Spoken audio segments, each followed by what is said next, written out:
Assalamualaikum warahmatullahi wabarakatuh. Bagaimana hari ini, sehat? Saya berharap hari ini lebih semangat untuk belajar. Pada pertemuan yang ketujuh, saya akan menyampaikan unsur-unsur administrasi yang berkaitan dengan pengelolaan lembaga pendidikan atau sekolah. Di antaranya ada administrasi kurikulum. Administrasi kurikulum ini merupakan suatu urusan administrasi kurikulum yang umumnya ditangani oleh bagian yang disebut dengan wakil kurikulum. Adapun beberapa tugas wakil kurikulum diantaranya adalah membuat atau menyiapkan program kerja tahunan, buku agenda mengajar, buku jurnal pembelajaran, formulir penilaian, dan lain sebagainya. Kemudian yang kedua, administrasi kesiswaan. Bagian administrasi kesiswaan ini akan berkaitan erat dengan urusan siswa, mulai dari penerimaan siswa baru, mengelola siswa selama proses belajar hingga selesai belajar.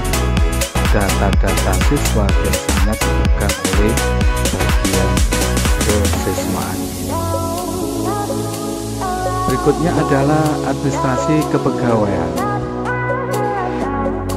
Administrasi kebagian tentu saja memiliki tugas utama menangani hal-hal yang berkaitan dengan sumber daya manusia yang ada di sekolah tersebut, mulai dari karyawan, guru, dan lain sebagainya.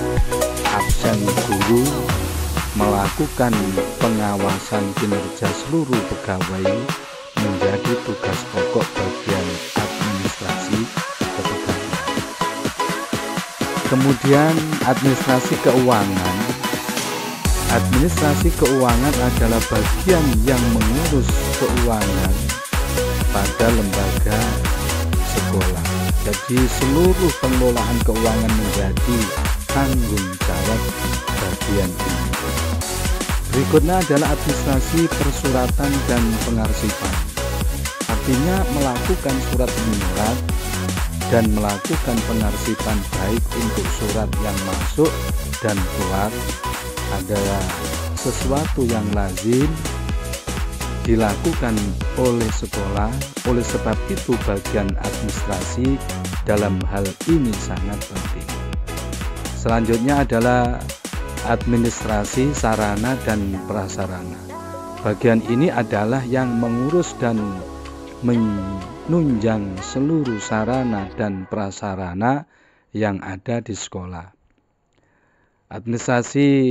Kemudian administrasi hubungan sekolah dan masyarakat. Artinya adalah sebagai lembaga sebuah sekolah sudah pasti membutuhkan kerjasama dengan pihak lain, dan bagian hubungan masyarakat ini yang akan mengurus semua ini. Kemudian yang terakhir adalah administrasi pelayanan khusus. Administrasi pelayanan khusus ini meliputi hal-hal yang bersifat non-strategis, misalnya penjaga sekolah, tukang sapu, atau supir, dan lain-lain sebagainya.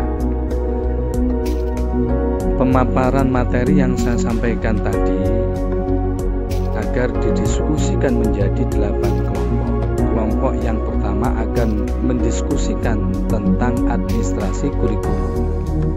Kelompok yang kedua akan mendiskusikan tentang administrasi kesiswaan. Kelompok yang ketiga administrasi kepegawaian. Kelompok yang keempat administrasi keuangan. Kelompok yang kelima akan mendiskusikan administrasi persuratan dan pengarsipan. Kelompok yang keenam sarana dan prasarana. Kelompok yang ketujuh hubungan sekolah dan masyarakat. Dan kelompok yang terakhir akan mendiskusikan tentang administrasi khusus. Nah, sekarang silakan untuk berkumpul sesuai dengan kelompoknya masing-masing. Saya beri waktu selama 20 menit untuk bermusyawarah dan berdiskusi. Selanjutnya nanti dipersilakan untuk mempresentasikan setiap kelompoknya dengan durasi waktu 5 menit. Setiap kelompok memaparkan hasil diskusinya yang diwakili oleh satu orang dengan menghasilkan pengelolaan administrasi lembaga pendidikan atau sekolah secara efektif dan efisien, sehingga seluruh kegiatan administrasi di lembaga pendidikan atau sekolah dapat berjalan dengan baik. Demikian, selamat bekerja dan sukses. Wassalamualaikum warahmatullahi wabarakatuh.